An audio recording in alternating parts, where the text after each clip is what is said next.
You think ancient Rome was all philosophy, gladiators, and stoic men in togas? Think again. Welcome to the part of history your Latin teacher conveniently skipped. Because yes, the Romans got high. A lot. Sometimes for medicine, sometimes for worship, sometimes just because it was Tuesday. And occasionally, they didn't wake up from it. But hold on. It's not quite what you think. Forget joints and vape pens. This wasn't a modern dispensary with CBD gummies and lofi beats. This was a world of psychoactive wine, fermented herbs, opium salves, and rituals involving smoke, chants, and a vague hope that the gods were watching. It wasn't about chasing a vibe. It was about chasing visions, or fleeing reality. Now, before you assume this is just some ancient stoner comedy, surprise. The story goes deeper. What they used, how they used it, and who got access to it reveals a whole different side of a Roman society. A side with class divides, secret cults, medical guesswork, and a very blurry line between healer and dealer. And yes, this is all historically accurate. We've got amphorae with poppy residue, recipes for mind-bending wines, medical scrolls prescribing mandrake root for feminine melancholy, and poems where writers openly admit they were too high to finish their thoughts. So yes, it happened, and you're about to live it. So before you get comfortable, take a moment to like the video and subscribe, but only if you genuinely enjoy what I do here, and let me know in the comments where you're tuning in from and what time it is for you. Let's not waste time. Dim the oil lamp, settle into your tunic and pour yourself a suspiciously cloudy cup of Falernian. Because you are Roman. More specifically, you're a Roman citizen of middling class. Not poor enough to die of sewage poisoning. Not rich enough to have a personal vomitorium. You rent a room in a 5-story insulae, the Roman equivalent of a dangerously unstable apartment block. The walls are thin. The ceiling leaks when it rains.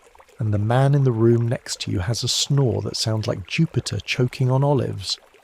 It's late, and you can't sleep. Your bones ache from carrying wine barrels all day at the docks, and the city never shuts up. Drunken senators arguing in the street, dogs barking, carts creaking, the occasional distant scream that you've learned not to investigate. You consider praying to Somnus, the god of sleep, but the last time you tried that, you got so bored reciting the ritual that you just fell asleep halfway through. Effective, sure, but not repeatable. So instead, you reach into your clay jar of sleep salve. It's a gift from a friend at the apothecary, an oily paste made from crushed poppy seeds, a bit of frankincense, and a few dried shavings of something labelled mandragora. You're not entirely sure what it is, but the friend swore it makes your dreams feel like theatre. You smear it on your temples and lie back. It hits slowly. First, the sounds outside start to fade, like someone is turning down the world's volume. Then the room stretches, literally. Your ceiling pulls back like it's floating upward, and your bed feels impossibly soft, as if it's made of clouds soaked in wine. You can smell everything. The lemon oil rubbed on the floor upstairs, the cumin in the neighbour's stew, your own sweat mingling with the faint perfume of old smoke. Then come the visions. You're in the forum, but it's purple. All the statues are weeping and everyone's feet are backwards. A senator offers you a plate of floating oysters and tells you that your grandmother is now a sheep. You nod politely because that seems like the correct response, and somewhere in the distance a lyre plays a song you swear you remember from childhood, even though you were raised by a man who thought music was for cowards. Eventually the visions soften into sleep. You drift through hazy dreams of baths filled with honey and scrolls that whisper your name. When you wake, it's late morning. Your head feels like a chariot accident. There's a faint red mark on your cheek from where you drooled onto your arm. Outside, a vendor is already shouting about fresh fish, and you remember vaguely that you're supposed to meet your cousin for lunch. You splash your face with cold water and stare into a polished bronze mirror. Your eyes are bloodshot, your lips are dry. You feel mildly cursed. but something about it makes you want to try it again. Later that afternoon, as you pass the Temple of Asclepius, you overhear two women discussing something called nepenthe, a potion said to make sorrow vanish. It's imported from Egypt, they whisper, and involves blue lotus flowers and prayers in a language no one remembers. You pause. See, in Rome, it's not just about escape, it's about access. The poor chew fermented herbs. The rich hire specialists to blend opium into wine and call it digestive aid. Soldiers carry hemp seeds to rub on wounds and sometimes accidentally swallow them. Midwives boil henbane to ease childbirth, but too much, and the mother sees gods. And in the temples, well, that's where things get strange. Initiates in mystery cults inhale fumes so potent they forget their own names. Some emerge believing they've seen the underworld, some don't emerge at all. But what they all share is that look, like they've seen something bigger. The state doesn't talk about it. Publicly, indulgence is frowned upon, but privately, senators mix poppy resin with spiced wine before parties. Poets wax lyrical about floating above the stars, and physicians keep increasingly complicated recipes locked in scrolls behind their garden busts. You, meanwhile, are starting to experiment. There's the vendor with the black market herbs behind the bathhouse, the apothecary who winks when he sells you digestive tinctures, the neighbour who claims to have visions of Minerva after chewing datura, though his speech is slurred and his stories suspiciously similar to bad theatre scripts. Some nights you feel nothing. Others, you see your dead father sitting at your table sipping wine, nodding slowly as if approving your life choices. That one spooked you for weeks. And yet, you keep going back, because Rome is noise, Rome is chaos. Rome is impossible to survive if you don't dull the edges once in a while, whether it's to escape grief, insomnia, boredom, or just the weight of your own thoughts. Rome offers many doors. Some open into peace, some into madness, and some into sleep so deep you might not return. Tonight you lie down again. The jar is half empty. You smear the salve, close your eyes and wait. The city fades, the dreams begin, and you drift. The jar is gone now. That poppy salve that used to knock you out like a temple gong after a feast. Finished. The friend who gave it to you, arrested. Something about unauthorized healing without priestly certification. Rome's medical system is like its politics, confusing, corrupt, and mostly based on which gods you've flattered lately. So tonight, you need something new, and unfortunately the answer comes in the form of Tullius, your loudest, drunkest friend. Tullius is the kind of man who wears perfume to the bathhouse, and once claimed he saw Apollo himself at a brothel. His job title is technically merchant, but he seems to spend most of his time drinking and not selling things. His specialty? Obtaining illegal substances and turning them into social events. You've never had Falernian spiked with myrrh and wild thyme? He asks, scandalised. By the gods, what do you do to relax? Knit? Before you can answer, you're already being dragged to a domus just outside the Aventine district. It's the kind of home that has marble columns but smells like feet. A private gathering, Tullius claims. Just a few poets, some senators' sons, and a suspicious number of musicians with dilated pupils. The wine is already flowing. Now, to be clear, Roman wine is not what you think. It's not a chilled bottle of Merlot on a summer evening. It's thick, syrupy, and usually smells like a goat's armpit unless it's been spiced, boiled, diluted, and poured into a clean cup, which it rarely is. The stronger stuff, Falernian, from the slopes of Mount Falernus, is both famous and infamous. 1 cup makes you sleepy. 2 makes you poetic. 3 makes you vomit in hexameter. Tullius hands you a bronze cup. Don't sniff it, he says. Just trust me. Famous last words. You take a sip. The wine burns, then tingles, then purrs. There's a warmth that blooms in your throat and spreads to your limbs like you're being hugged by a small invisible bear. Then, just as you begin to relax, everything tilts. not the cup. The room. You're still upright, technically, but the walls begin to shift in colour from beige to violet to a sort of anxious green. A woman across the room starts singing to a plant. Someone else is petting a chair. And Tullius? He's staring at the ceiling like it owes him money. You blink. Now you're outside. When did you get outside? The air is cold and smells like olives, smoke and regret. You hear drums. Not music. Drums. Rhythmic, tribal, urgent.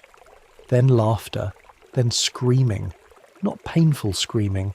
More like someone being surprised by their own shadow. You stumble toward the sound. You're in what seems to be a garden. But it's not your garden. It's someone's ritual space. Vines climb statues of Dionysus, the god of wine, madness, and divine ecstasy. You see torches arranged in a spiral, leading to a stone platform where a woman in sheer linen is dancing with what appears to be a live goat on a leash. Someone offers you more wine. You take it, because why not? You've already forgotten your name, your rent, and possibly your orientation in space-time. This wine tastes like cinnamon sadness. It's stronger than the first. Within minutes you're lying on the ground staring at the stars, which seem to be winking at you individually. A bearded man recites verses from Virgil, but every word comes out as a question. Somewhere nearby, someone is sobbing into a fig. You don't know how long this goes on. Time stops meaning anything. At one point you genuinely believe you're a grape, and Bacchus himself is stepping on you gently with sandal-clad feet, and it feels amazing. Eventually you black out. You wake up with your mouth full of something that might be rosemary and a pebble. Your toga is inside out, your left sandal is gone, and someone has drawn eyes on your eyelids. Tullius is sleeping on a fountain, snoring through his nose like a dying pan flute. Your head feels like a Roman road paved in regret. Back at your apartment, you try to piece together what happened. Here's what you learn later. Spiked wine was a known practice among certain Roman circles, especially during symposia and Bacchic gatherings. Wine was often mixed with herbs, some relaxing, some stimulating, some unwise.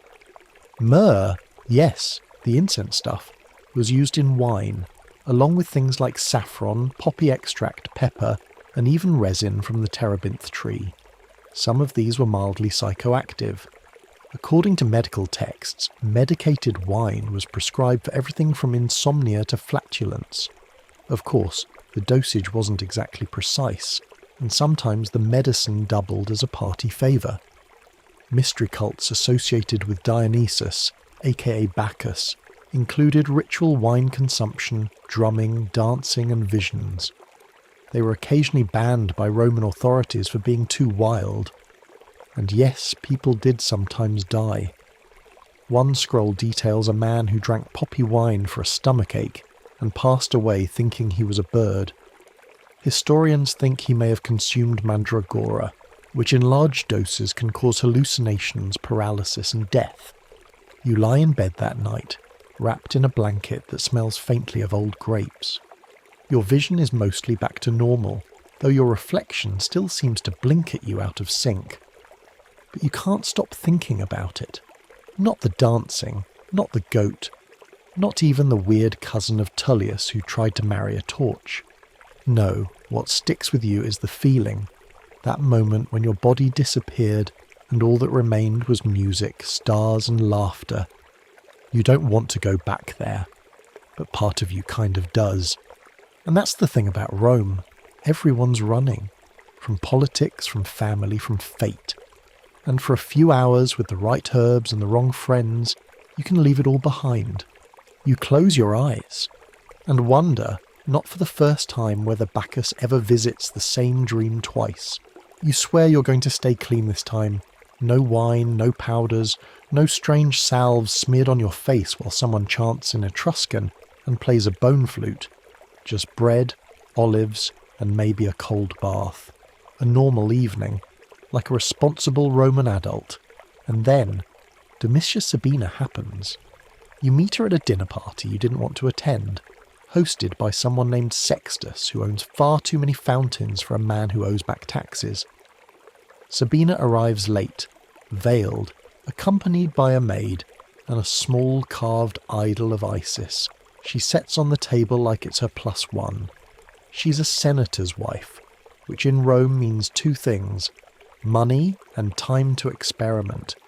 You'd heard the rumours, everyone has, that she communes with gods, that she hasn't slept since last Calends because she drinks some kind of Egyptian flower tea that gives her visions, that she once floated 2 inches off the ground while quoting Sappho. Most people dismiss her as dramatic, but most people also still take indigestion advice from a guy who thinks peacock brains cure gout, so you don't judge. Sabina notices you when you laugh too hard at a joke involving a cucumber and a philosopher. She narrows her eyes like she's trying to read your aura or figure out your horoscope based on your elbow shape.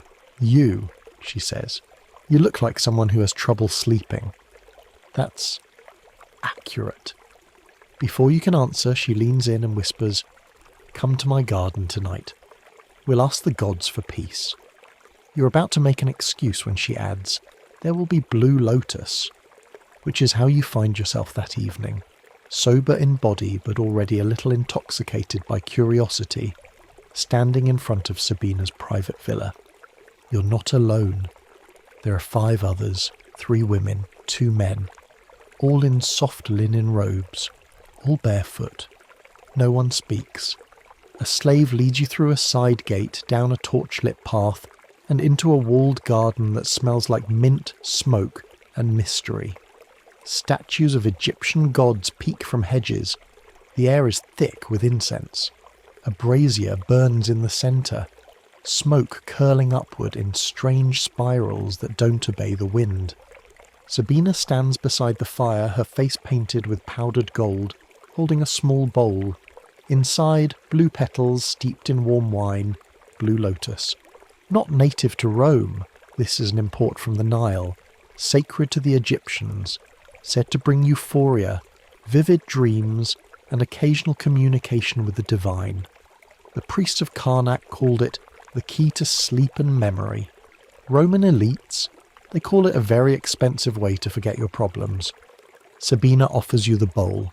"Sip," she says, "not too much. We're here to listen, not leave our bodies." You sip. It's bitter, earthy, with a floral aftertaste like violets soaked in regret. Your stomach turns once, then settles. Warmth creeps into your limbs. Time stretches. The torchlight grows halos. Someone starts humming in a low rhythmic tone. A priestess begins to chant. You lie back on a cushion beneath a fig tree and close your eyes, and then you begin to dream while awake. You see the Tiber flowing backward. Statues melt like wax under a twin moon. A lion opens its mouth to reveal your childhood home. You walk through the atrium and find your mother stirring a pot filled with stars. She turns to you and says, "You forgot your name again." You try to speak, you have no mouth, and then the gods arrive. Not in full form, more like impressions. Colours, scents, shadows that whisper. One wraps you in black feathers. Another reaches into your chest and plants something that pulses like a second heart. You aren't afraid. You feel seen. And just as suddenly it ends. You wake before dawn. You're lying on soft grass. Your limbs tingle. Your mouth tastes like honey and smoke. Around you, the others are slowly stirring. No one speaks. Sabina sits near the brazier, eyes closed, fingers laced. Her voice is soft. Tonight, you were heard. You don't know what that means, but it feels important. A servant hands you a small cloth pouch as you leave. Inside, dried blue lotus petals and a bit of crushed mandrake root tied with red thread. "A gift," Sabina says, "for the nights when your thoughts won't let you sleep." You thank her, but your hands tremble. Back home, you stare at the pouch. Later you discover blue lotus, Nymphea caerulea, was indeed used in Egypt and adopted by some Roman elites. It was often steeped in wine or oil and consumed for its mild psychoactive effects, inducing a sense of calm, dreaminess, or euphoria. Mandrake root, mandragora, contains alkaloids like scopolamine and atropine, both hallucinogenic and highly toxic in larger amounts. Roman physicians used it cautiously for anaesthesia or as a sleep aid, but it was also feared for causing madness. Wealthy Roman women were known to host private religious ceremonies, sometimes incorporating foreign rituals from Egypt or Greece, especially when connected to fertility, dreams, or personal healing. These rituals were often tolerated, but only just. Men in power distrusted female-led spiritual practices, and mystery cults were sometimes accused of corruption, sorcery, or political rebellion. Sabina's name later appears in a letter from a senator complaining about women with flowers in their wine whispering to statues. She was never charged with anything. She was too rich to be inconvenient. That night, you sit by your window, the dried petals in your lap. You don't use them, not yet. Instead, you breathe in the night air, still heavy with incense. The city murmurs below you. Dogs, carts, laughter, dreams. Somewhere out there, Sabina is likely preparing another ceremony, another journey to the edge of sleep and sanity. And you drift into dreams that still taste faintly of petals. You never meant to wander into religion. Not seriously anyway. You've made your offerings, of course, lit the incense, nodded solemnly at passing statues, occasionally muttered, "Juno protect me," while trying not to vomit on a senator's sandals after too much spiced wine. But after Sabina's garden, something shifts. You're not trying to find the gods. You're just trying to sleep without hearing your own heartbeat argue with your conscience. You want a night without ghosts, regrets, or the creeping thought that you might be turning into your father. So when a neighbour suggests you visit the temple of Asclepius, you laugh, at first. You mean the god with the snake stick? That place smells like old sweat and disappointment. But then she says, they'll put you under. Real sleep, healing sleep, with herbs. You pause. That night you pack a small bag and make your way to the Tiber Island, where the temple rests like a marble boat, carved in honour of the god of medicine. The place is busy. Hobbling veterans, coughing children, women clutching amulets. Rome's idea of a hospital, where medicine, magic and educated guesswork collide in a fog of incense and wishful thinking. You're directed to the incubation chamber, a special room beneath the main sanctuary. The priest calls it the place of divine dreams. You call it a stone basement with curtains. He's a thin man with eyes so bloodshot they look tattooed. This will help, he says, handing you a cup of something warm and brownish. Sleep comes quickly when the gods are near. You sip. It's not unpleasant. Tastes like chamomile mixed with old socks and something faintly citrusy. You lie on a cot stuffed with straw and laurel leaves. A junior priest waves incense over your head, muttering a prayer that sounds suspiciously like a recipe.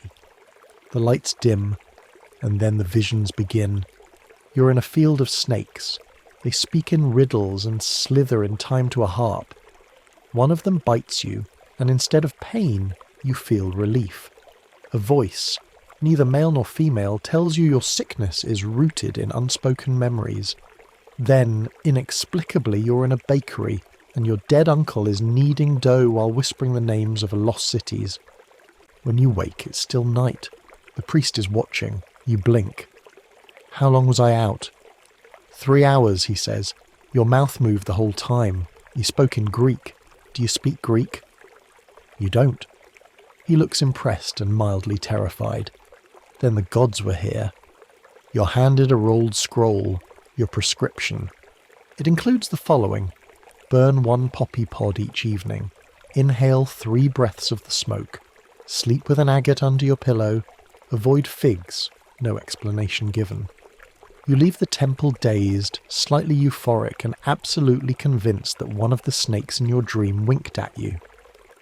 A few things you learn afterward. Temples of Asclepius were common healing centres in the Greco-Roman world. Incubation rituals, where patients slept in sacred spaces, were believed to allow the god to visit and heal them through dreams. Herbal mixtures and fumigations were standard. These included opium vapours, henbane incense, and other sedatives to induce divine sleep. Some modern historians believe this was an early form of anaesthesia and psychological therapy. Priests were often part doctor, part oracle, combining basic medical knowledge, bandages, leeching poultices, with symbolic dream interpretation and light chemical wizardry. Poppy was everywhere in Roman medicine, used for sleep, pain, emotional hysteria and coughs, but dosage was dangerous. Too much could shut down your lungs. Some temples banned figs, pork or sex before rituals, depending on local traditions. No one agrees why, but it's believed to purify the channels between man and God. Sure. Over the next week you follow the scroll's instructions with the sincerity of a man trying not to see his dead uncle in a bread shop again. You burn the poppy, you breathe in the smoke, you whisper Asclepius's name before bed like a child scared of monsters, and miraculously it works. You sleep. Real, deep, no weird statues whispering kind of sleep. Dreams still come, but they're softer now, gentler. One night, you dream of being a tree. The next, you dream of floating in the sea, your body made of clay. It's peaceful, refreshing. Then, of course, Tullius ruins it. He shows up unannounced, drunk on wormwood wine, shouting, "The gods told me to eat bees." You sigh. Your head still smells like incense. You're wearing a tunic that hasn't seen a stain in days. You feel calm, stable.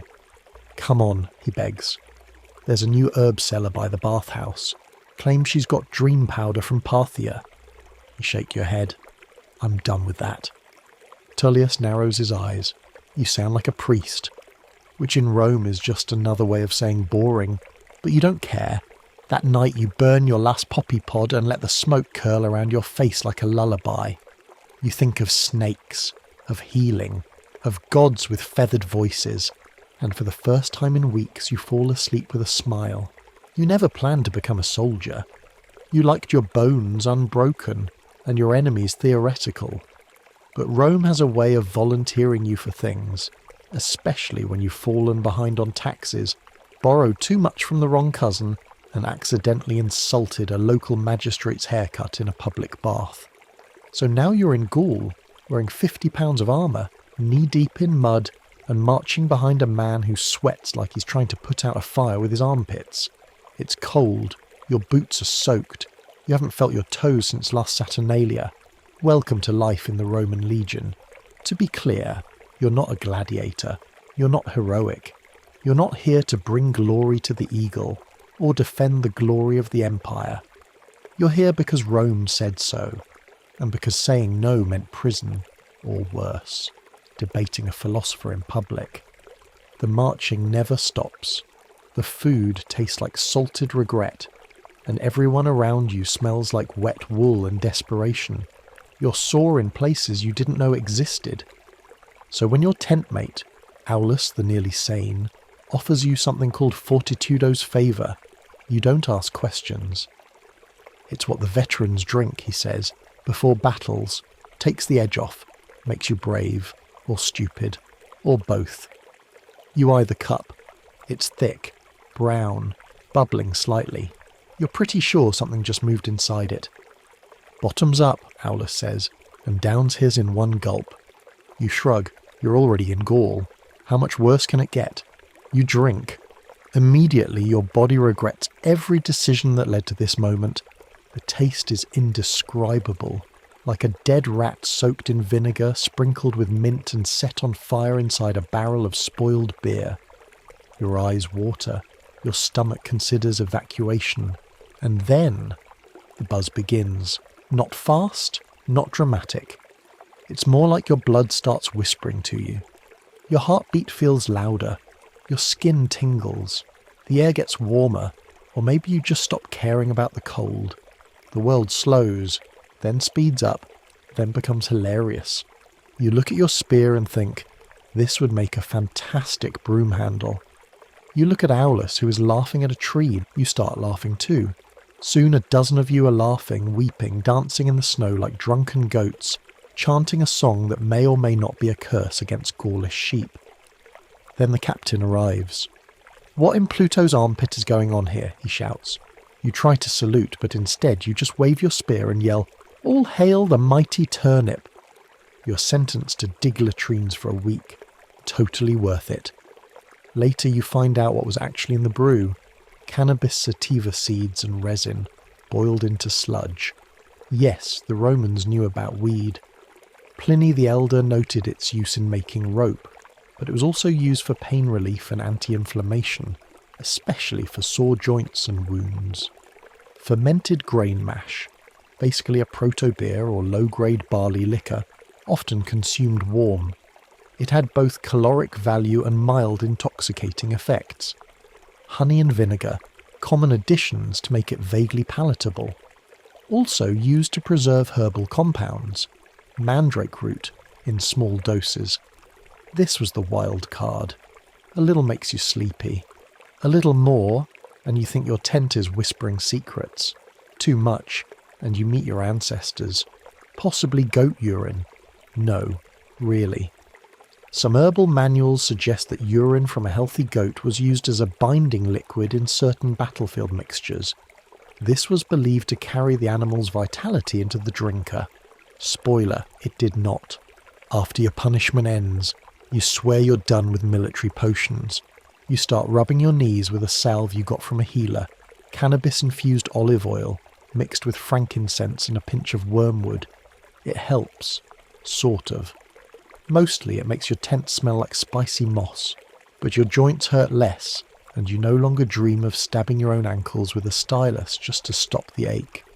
Still, the others keep drinking the brew, because on the battlefield courage is currency, and fear, that's something you can't afford to show, so the concoctions continue. Some soldiers take opium pellets before marching, tucked between cheek and gum like ancient chewing tobacco. Some chew on wild poppy leaves, which taste awful but soften the edges. Some even smoke dried herbs through carved reeds, claiming it makes them see the enemy's weakness. One guy insists he can hear trees judging him. No one disagrees. You also hear stories of a centurion who drank too much courage brew, charged into battle naked, and was promoted afterward because no one had the guts to call him insane. Of field surgeons who used cannabis paste on wounds, claiming it calmed the spirit while they cut your leg off.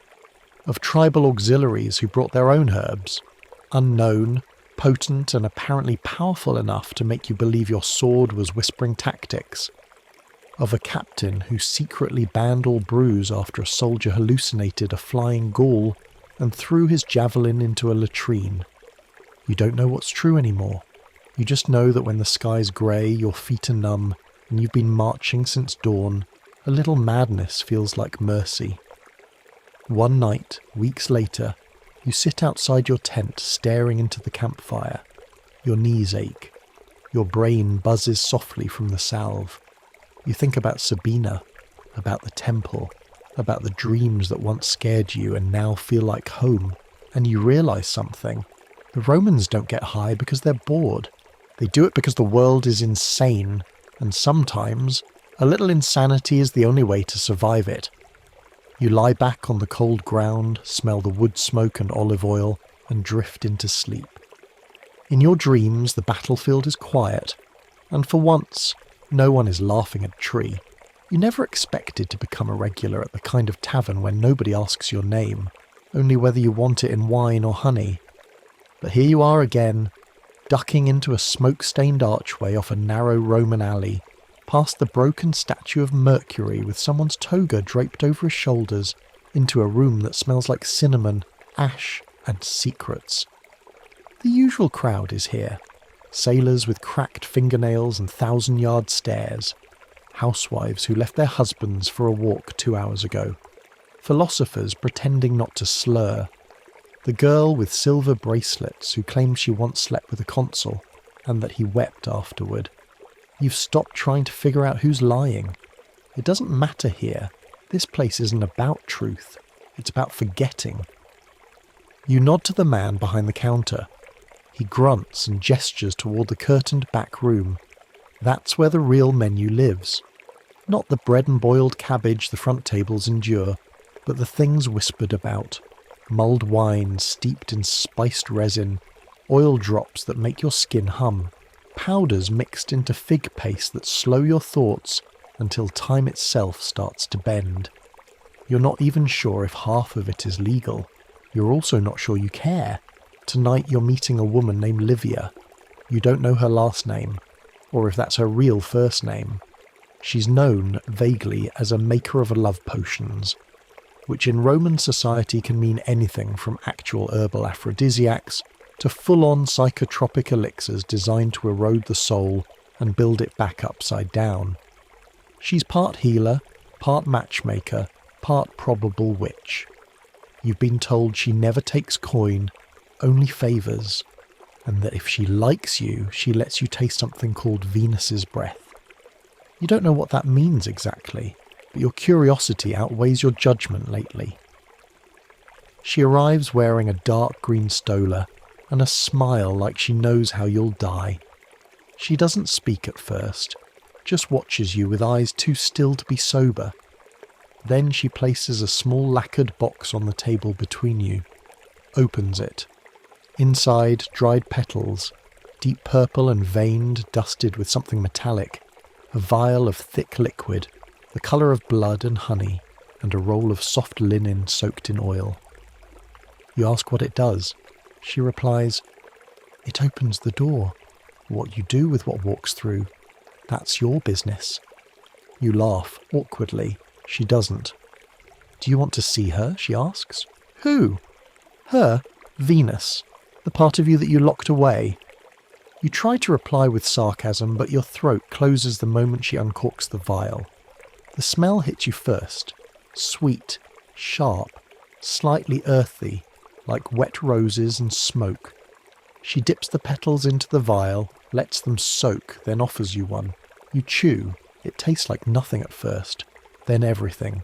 Salt, ash, apples, skin. Something pulses at the base of your skull. Your lips tingle. The room wavers slightly, and then she whispers, "Now close your eyes." You do, and the world unfolds. You're no longer sitting. You're floating, but not weightless. Your body heavy with memory. 1,000 touches you forgot. A dozen faces you once loved, all pressing against you like wet silk. Your breath slows. You feel your own heartbeat like it's outside your chest. You hear voices, not speaking, laughing, moaning. You open your eyes. The tavern is gone. You're in a garden soaked in moonlight. Vines twist around marble columns. Statues of gods weep nectar into golden basins.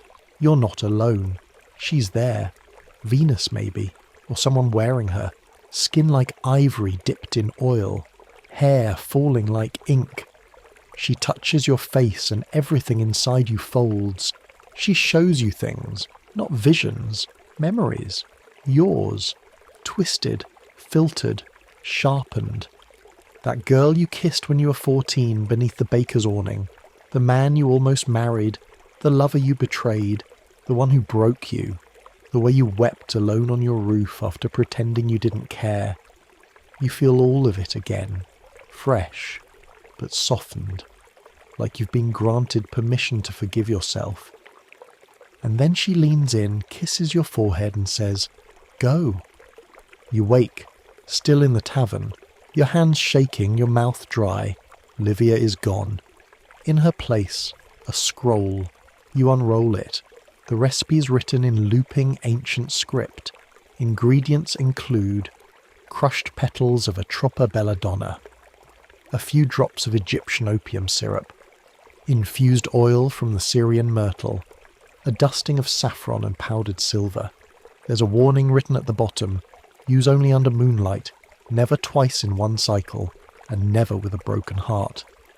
You laugh, out loud this time. It's too perfect, too theatrical, but then again, isn't Rome. You pocket the scroll, walk out into the night. The street is quiet, the air cool, the stars sharp. As you walk home, you feel something loosen in your chest, something you didn't know was clenched. You don't know what she gave you, but it worked. In the following days, you hear whispers of others who visited Livia. A senator's wife who left her husband after seeing a dream that clarified everything. A gladiator who claimed he could hear the voices of his ancestors guiding his blade. A temple scribe who started painting visions of gods with birds for hands and cried when they were finished. Not all of them seem well, but none of them seem unchanged. You try the potion again, just once, alone, at home, under a half moon. You see her again, not Venus this time, yourself. You're smiling. You wake up crying and laughing and very, very tired. You sleep better that night than you have in months. And when you wake, your first thought is, how in Jupiter's name did we ever believe history was boring? The Romans didn't just conquer the world, they built temples to sleep, sold wine that could kiss or kill, turned grief into potions and passion into smoke. They sought gods in gardens and answers in dreams, and sometimes they found them. You get out of bed, stretch, pour yourself a cup of water, and wonder for just a moment whether you'll ever really come back from that garden. Maybe part of you is still there. Maybe that's the point. You weren't supposed to be here. That's the first thought that hits you as you stand beneath the soot-stained arch of the Thermae of Agrippa, staring at the plume of sweet smoke snaking from the private chamber across the atrium. This isn't your class of bathhouse. You bathe at the public ones, the kind where the water's always lukewarm, someone's always peeing in the corner, and the air smells like boiled feet. But a friend of a friend, a man with too many rings and no eyebrows, owed you a favour and slid you a wooden token marked with a stylized mushroom and the word quietus. Just that. No explanation. Which is exactly the kind of mystery that always ends in one of two ways: enlightenment or irreversible trauma. The inside of the chamber is warm, not hot like the caldarium, but heavy. The kind of warmth that makes your eyelids droop and your shoulders melt without permission. There's a low fountain murmuring in one corner, a basket of dried herbs in another, and 3 other patrons reclined on marble benches, their expressions so slack they could pass for statues. You recognise none of them. One of them may not be breathing. No one seems concerned. The attendant approaches. He's bald, robed and barefoot, with an air of someone who has seen too many people cry mid-trip and too few tip afterward. He says nothing. Just hands you a cup. The liquid is thick, opaque, smells like resin and fennel and something vaguely burnt. You ask what's in it. He raises one eyebrow in what might be amusement or a warning. You drink. The taste is awful, like tree bark dipped in seawater and steeped in bitterness. Your tongue recoils, your stomach clenches, then releases.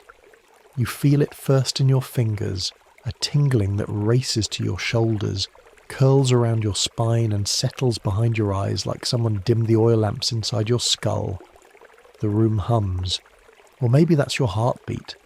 The floor tilts, the walls breathe. You sit, you close your eyes, and suddenly you are no longer you. You're a torch, you're a fish, you're a lover and a ghost and a scroll being slowly unrolled by time. You see Rome from above, then below, then inside out. Streets twist like intestines. Statues wink. Pigeons quote Virgil.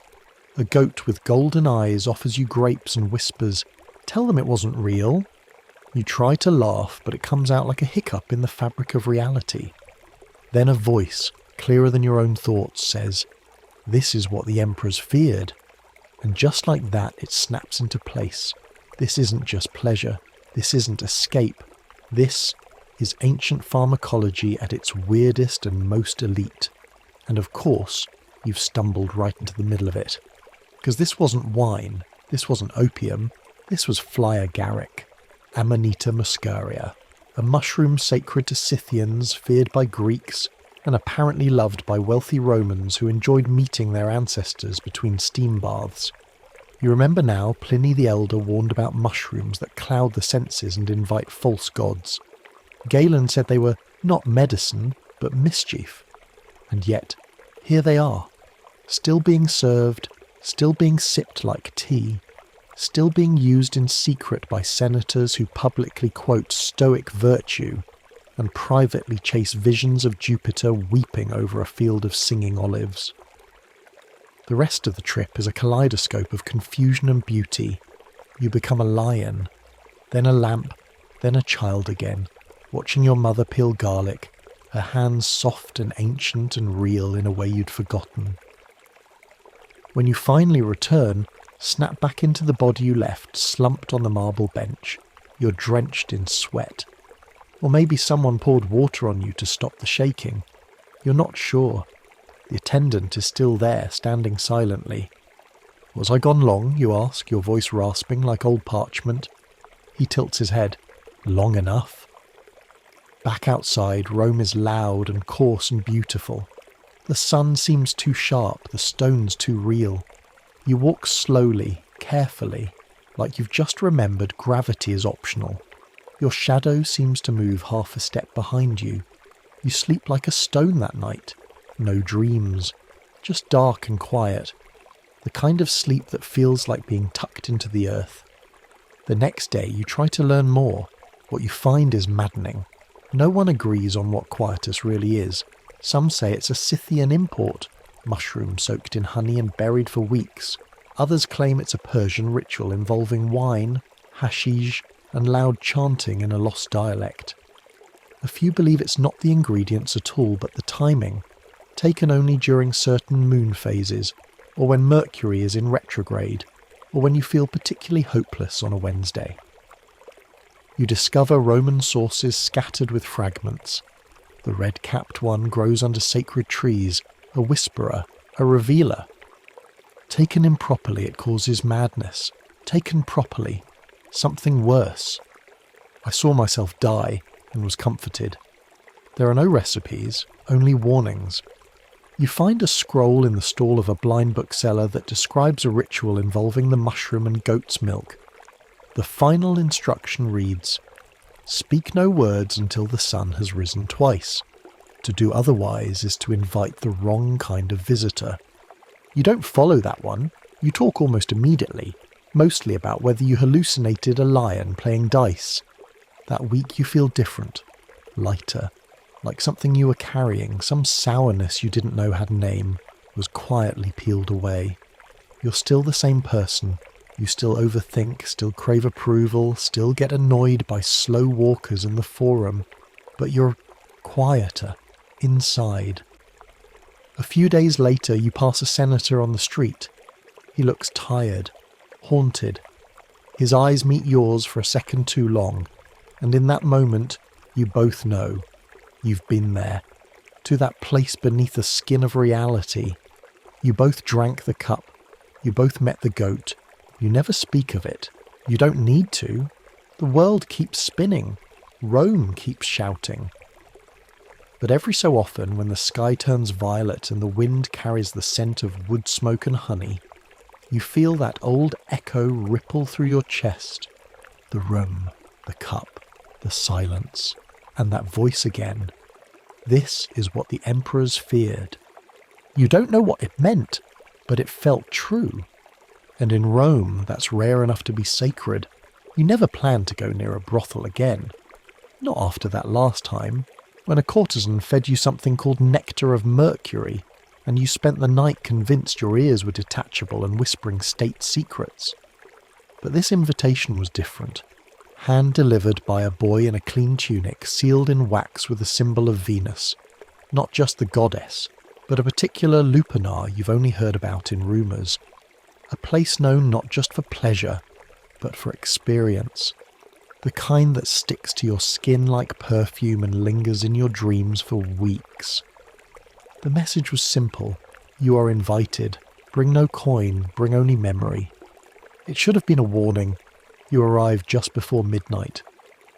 The entrance is a narrow, nondescript doorway between a bakery and a dye shop. No signs, no laughter or shouting like the other houses of Venus. Just a single oil lamp burning low and a woman in a hooded cloak waiting in silence. She doesn't speak, just gestures for you to follow. The hallway inside smells like cloves and warm skin. Not the usual brothel stench of sweat and sour wine, but something softer, designed, intimate. The light is low and golden, flickering across mosaics too fine for a place like this. Scenes of gods and mortals tangled in embrace, their eyes half-lidded and mouths open in secrets they'll never tell. At the end of the corridor is a small chamber with cushions, incense and a single bronze bowl, steaming with some dark, viscous liquid. A woman reclines beside it, her hair braided with tiny silver charms. She wears a tunic so sheer it may as well be an invitation. "You're early," she says without looking at you. "Good. It's best to begin with a clear mind." You ask what it is. She finally turns her head, smiles. "The flower of Nisa." You freeze. You've heard of it. A legendary concoction. Part opiate, part aphrodisiac, part divine hallucination. Said to have been created by the followers of Dionysus in the mountains of Asia Minor. Those same half-mad revelers who dance naked under moonlight and claim to see the gods inside themselves. "You say you're not here for that?" She nods. "You say that now." She offers the bowl. You hesitate for the briefest moment. Then drink. It's thicker than wine, with a taste that changes as it moves across your tongue. Sweet, then sour, then smoky. You feel it slide into your throat and settle low in your belly. Warm and heavy like a stone wrapped in silk. A flush rises through your limbs, your fingers twitch, your skin begins to hum, and then she speaks again. But her voice is different, slower, deeper, as if it's echoing from a cavern carved into your chest. You've taken the god's drink. Now you'll meet your truest self. She places a hand on your forehead. The world blooms. You're no longer in a room. You're in a garden, but not one rooted in soil. Everything glows. Petals drip honeyed light. Vines curl around stars. You're naked, but unashamed. Your body a thing of air and amber. A figure moves toward you. Impossible to name. Neither male nor female, cloaked in peacock feathers and shadows. They reach for you, and their touch doesn't burn. It sings. They show you desire, not lust, not arousal. Desire, the aching kind. The kind you've buried under jokes and obligations. They peel it open like fruit, let it drip down your soul. You remember every kiss you never dared ask for, every gaze you pretended not to notice. You feel it all, fully, fiercely, without shame, and then, without warning, they dissolve. In their place is you, but not as you are now, a younger you, or maybe the version that could have been, had things gone differently. They smile, they weep, they take your hand, and for a moment you feel whole. You wake sobbing. The woman is still beside you, gently rubbing oil into your temples. Her eyes are kind, she says nothing. You don't know how long it's been. She hands you a cloth soaked in cool rose water and helps you sit up. "Not everyone sees that version," she says softly. "Only the ones who've forgotten they ever felt." You try to speak. Fail. Your throat is dry and tight and your heart feels like it's been wrung out and stitched back together with silk. She helps you dress. At the door, she presses a satchel into your hand. Inside, a small vial of the flower, enough for one more dose, and a note, handwritten on soft papyrus. Use this only when you can no longer feel the world. Not before. You stumble out into the night air, blinking against the sudden assault of reality. The moon is high. The streets are quiet. You feel raw, like the shell of yourself was scrubbed clean with something sacred and sandpapered. You don't know whether to cry or laugh or run straight to the Tiber and jump in. You go home instead. You lie in bed, the vial still clutched in your hand. You think about the figure in the garden, the version of you that smiled without apology. You whisper thank you to the darkness, and then you sleep, not drift, not doze. Sleep, real and deep and warm as womb. Later, when you try to explain it to a friend, one of the cynical ones who think every pleasure is a trap, you fumble. You try words like dream, vision, epiphany. He rolls his eyes and says, "So you paid a prostitute to make you cry?" You don't correct him. He wouldn't understand. You do, and that's enough. You thought you'd grown used to the strangeness of Roman highs. You thought you'd tasted the full herbal buffet, the poppy salves, the hallucinogenic wines, the love potions that felt more like emotional sandstorms. But nothing could have prepared you for the day you were invited to a funeral you didn't know was yours. It begins, as so many things in Rome do, with a lie. You're in the Subura district, haggling for a boiled egg and a cup of goat's milk, when a hooded woman brushes your arm and slips a scroll into your hand. She says only one word: tomorrow. You unroll it later. It reads, "The Threshold Ritual. 1 hour after sunset. No food, no metal, no expectations."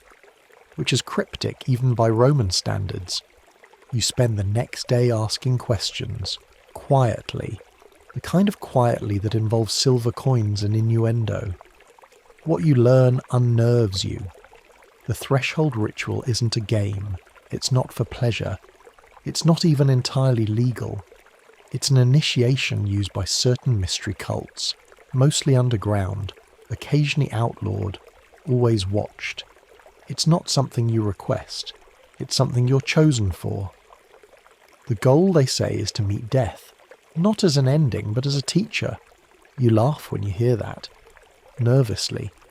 Because the last time someone claimed they saw death and came back wiser, he also started barking at statues and trying to marry a jar of pickled onions. But you go anyway. Because that's who you are now. The address leads you to a domus built into a hillside, its walls blackened with age, its entrance guarded by a statue of Janus, the two-faced god of doorways, beginnings and ends. Fitting. You're led inside by torchlight. Not a word is spoken. You leave your shoes, your belt, your bronze ring, everything made of metal. You pass through 3 veiled chambers, each one darker than the last. In the final one, you're seated on a stone bench carved into the wall. A woman with tattooed hands brings you a bowl of something steaming and thick. She doesn't explain it. She doesn't need to. You already know the pattern by now. You drink. The taste is like mud and iron and old honey. It clings to your throat like grief. Then she blindfolds you. That's when things begin to unravel. You feel yourself being led, gently, but with purpose, down steps that weren't there before, into air that smells like damp clay and pepper smoke. Your skin prickles, your balance shifts. You think you hear chanting, but it could be your own pulse. When the blindfold is removed, you're somewhere else entirely. It is dark, but not void dark, softly lit by a brazier burning something acrid. The walls are stone. There are no doors. Just 6 figures seated around the edges of the chamber, veiled and silent, and in the centre, a basin. The woman speaks at last, not to you, to the room. He has crossed. No one responds. She kneels beside the basin and dips a ladle into it, brings the liquid to your lips. It is colder than bone, bitter, tastes like fennel, ink and something metallic. Blood, maybe. Your stomach coils. Then the visions take you. You're underground. Deep. Impossibly deep. You smell rot. Wet roots. Old gods. Shapes move around you. Hulking and slow and made of shadow. One of them leans in close and breathes into your face. You feel your past. Every regret. Every wound. Every small cruelty you told yourself didn't matter. All laid bare. All pulsing like open sores. And then you see you. Not a vision. A corpse. Your own. Wrapped in linen. Eyes open. Mouth slack. Just lying there. You try to scream. You can't. A voice behind you murmurs, Are you watching? You nod, or think you do. The corpse blinks, then it smiles, and says, "Now you're ready." The next thing you remember, you're lying on your side in the chamber, someone gently pouring warm water over your hands. The veiled figures are gone, the brazier is out. You sit up. The woman with the tattoos offers you a date. To ground you, she says. It tastes like sunlight. You're led back through the veiled chambers. Your clothes are waiting, folded neatly. You redress in silence.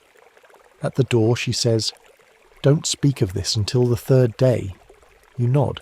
"Some truths take time to ripen," she adds, "or rot." Outside, the world feels impossibly loud. A child crying, a cart creaking, someone arguing over goat prices, life unfolding again. You walk home in silence. You sleep for 20 hours. When you wake, your mouth is dry and your skin is tingling, and your first thought is, "I saw my own face." You spend the next days in a daze. You can't quite laugh the same way. Can't quite look at your hands without remembering how they looked folded across your dead chest. You read everything you can. Turns out rituals like these go back centuries, rooted in Orphic traditions, pre-Roman, maybe even pre-Greek, used by mystery cults dedicated to Hades, Persephone, and the shadow side of Dionysus, designed to simulate death so you could live better afterward. A spiritual molting, a way to learn what matters when nothing is left. The potion you drank, probably hellebore mixed with wormwood and opium, maybe a splash of copper salts to give it that bloody aftertaste, supposed to slow the body, quicken the visions, open the gate. Dangerous, often fatal, certainly not approved by any temple with an address, but effective. You're not fearless now, just awake. And that's worse in a way, because you see it now, everywhere, in the faces of strangers, in the sighs of overworked shopkeepers, in the eyes of the drunk who sits outside the forum and mutters to himself. They're all waiting for something, a sign, a moment, a passage. You were given yours, and now every step you take feels like a second chance. You don't waste it. You walk slowly, you listen more, and sometimes, just sometimes, when the wind is still and the stars feel heavy above you, you close your eyes and remember that grin. Your own mouth slack in death, smiling, as if to say, "You made it, for now." You've stopped asking why. Somewhere along the way, between the wine soaked in mandrake, the dream temples of Asclepius, and the night you met your own corpse, you learned that Roman life is less about understanding and more about enduring with style. You've become something of a connoisseur of altered states, a reluctant psychonaut of the empire, which is probably why, when you get the invitation to attend a convivium somni, a so-called dream banquet, your only real question is what shoes to wear.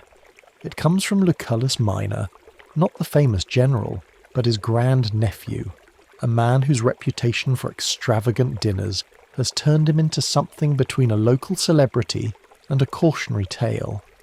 He once served jellyfish in saffron foam. He once imported an entire snowbank from the Alps just to chill a single amphora of date wine. He once, according to rumour, hired actors to perform his future funeral so he could get the tears just right. Needless to say, when he invites you to a banquet, you clear your schedule. The directions lead you to a villa on the edge of Rome, past the olive groves and far enough away that the air stops smelling like horse piss and politics. The villa itself is massive, the kind of place where every hallway ends in a mosaic of a god doing something scandalous, and the floor tiles probably cost more than your entire insula. You're greeted by a servant in full theatrical makeup. He says nothing, just nods and gestures for you to follow him. You're taken to a private atrium lit by floating lanterns, small clay bowls suspended by wire, glowing with a faint purplish light. The air smells like sandalwood and roasted fig. Around you, other guests lounge on couches, all wearing strange half-masks, some gold, some silver, some painted with peacock feathers or crescent moons. A woman in the corner is whispering to her wine, You decide not to ask. Lucullus arrives with zero subtlety. He's draped in a robe dyed so deep it's almost black, stitched with patterns that shimmer when he moves. On his head is a laurel crown made of what appear to be bronze leaves. His smile is practiced, dangerous, deeply charming. "Tonight," he announces, "we feast not with our mouths but with our minds." No one laughs. No one even blinks. He claps and the servants bring out the first course. It's mist. Literally. A shallow dish of aromatic vapour that you're instructed to inhale through a reed. You do, because you're you, and because refusing a dish at a Roman banquet is more offensive than seducing your host's mother. The mist smells like mint and cinnamon and something vaguely chemical. It tastes like cold air and metal and forgotten names. Immediately your scalp tingles. Your tongue feels too large. You giggle involuntarily and pray no one noticed. The second course is a kind of syrup-soaked date, except the dates have been hollowed out and stuffed with a black paste that numbs your teeth. The third course is a custard that tastes like dreams of peaches, served in a shell that's gently vibrating. You don't question it. By the fifth course, your pulse is echoing in your toes and the floor is undulating like a slow tide. The ceiling opens to reveal the night sky. Not metaphorically, actually. The roof retracts with a mechanical sigh, revealing stars so sharp you feel they might fall and pierce you. Lucullus raises a goblet. "To Somnus, lord of sleep," he says, "and to the nectar of his court." You drink. This one's different. Cold, sweet, heavy. Then you're gone. You're walking through a garden, barefoot. The path made of pages from books you haven't read yet. Statues bow as you pass. The moon splits open and rains down flower petals. You meet a man made of mirrors. He shows you your past lives. A potter, a slave, a tyrant, a bee. Each one smiles and vanishes. You try to speak, but your voice turns to birds. You forget your name. You remember your first love's laugh. You feel grief like a tidal wave, then joy like a sunrise through your ribs. You float. You fall. You wake. But not in the villa. You're in a different room. Smaller. Darker. Only a single lamp lit. Someone has placed a damp cloth on your forehead. You sit up slowly, your joints creaking like old hinges. A servant appears with water and a fig. "Where am I?" you ask. "In the quietum chamber," he replies. "You crossed over, not all do." You blink. "How long?" 3 days. Your mouth is dry, your body aches. You are inexplicably famished and euphoric at the same time.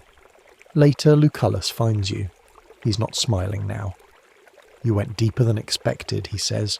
"What did you see?" You hesitate, then say, "Myself." He nods. That's the worst one. He leaves without another word. You return home that night with a satchel full of thank you gifts and a brain full of broken mirrors. For a week, you can't sleep more than an hour at a time. Every dream loops back on itself. You hear music when there is none, smell frankincense in your bedsheets. You try to write it all down, but the words slide off the page like oil. Eventually it fades, mostly, but you're not the same. You speak more slowly now.